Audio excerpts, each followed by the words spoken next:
ब्रह्मा जी बोले कि हे नारद, हम विष्णु, देवता, मुनि, नाग और सिद्ध सबने शिव जी के निकट जाकर देखा कि शिव शंकर शांति स्वरूप विराजमान हैं। तब हम स्तुति करने लगे और विनती की कि हे महाराज, जब हमको आपने उपजाया था तब प्रतिज्ञा की थी कि हम तुम्हारे उपकार के लिए अवतार धारण करेंगे और उधर हमारा नाम होगा। सो ऐसा ही हुआ और आपने अवतार लिया। अब हम पर आप कृपा कीजिए। यह कहकर विष्णु और हम सब चुप हो गए। यह सुनकर सदाशिव बोले कि तुम दोनों मुझे अति प्रिय हो। तुम किस लिए मुनियों समेत आए हो? ठीक ठाक कह दो। यह वचन सुनकर हमने समझा कि अवश्य सिद्धि होगी। विष्णु और हम दोनों ने हाथ जोड़कर विनय की कि पहले आपने कहा था कि हम विवाह करके लोक के कार्य सिद्ध करेंगे, सो अब वैसे में आया है। अब अपना वचन पालन कीजिए और जिस प्रकार की धर्म की वृद्धि हो वही कीजिए। यह सुन हंसकर सदाशिव बोले कि हम योगी हैं, हमसे और विवाह भोग से क्या वास्ता?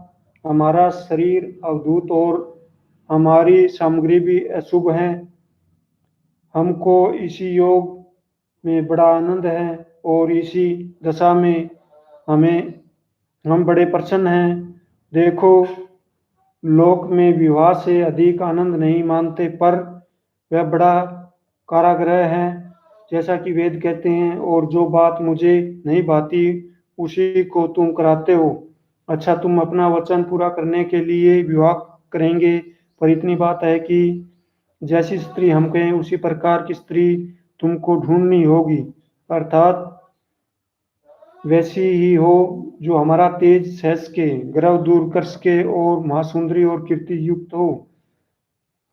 जब वह हम योग करें वह योगिनी हो जावे और मैथुन के समय रति के समान हो।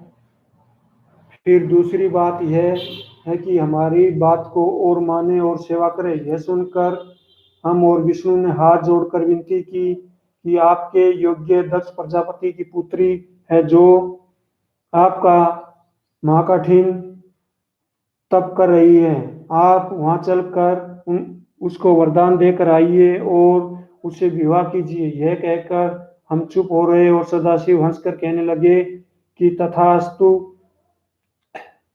यह सुनकर देवता मुनि आदि जय जय कह उठे। फिर सब विदा हुए और शिव अपने गणों को साथ लिए वे सती को वरदान देने को उसी स्वरूप से जिस रूप का सती ध्यान करती थी सती के पास जा पहुंचे।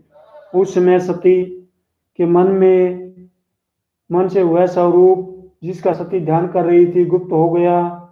सती ने चिंतित होकर जो आंखों को खोला तो वह स्वरूप सामने दिखाई दिया। सती ने प्रणाम किया और मन में ऐसे स्वरूप को ध्यान धर लज्जा के मारे सिर नीचे कर लिया। आनंद में मगन हो चुप हो रही और कुछ न कहा। उस समय जो आनंद सती को हुआ उसको हम कोटि जीवा से भी वर्णन नहीं कर सकते। निदान शिवजी बोले, हे दक्ष प्रजापति की पुत्री, तुम्हारे तप से हम प्रसन्न हुए। जो इच्छा हो वह मांगो। यद्यपि शिव मनोरथ जानते थे, पर सती का वचन सुनने की आज्ञा दी। फिर भी सती ने कुछ न कहा। शिव जी को यह भाव अच्छा मालूम हुआ और कहा, मांगो मांगो, देर न करो, तुम्हारा मनोरथ पूर्ण होगा। इतना कहकर ब्रह्मा बोले कि हे नारद, जब इस तरह से शिव जी ने बारंबार कहा तब सती बोली कि हे महाराज, आप क्या नहीं जानते, आपका वास तो घट घट में है। आप हमारे मुख से अपनी प्रीति सुना चाहते हैं और संसारी जीवों के समान पूछते हैं। सो हमारा मनोरथ सुनिए कि आप हमारे पति हो, हमारे साथ विवाह करके हमको अपने घर की दासी बनाइए। यह सती का वचन सुन बोले कि तथास्तु और कृपा दृष्टि से सती की ओर देखा और अंतर्ध्यान हो गए।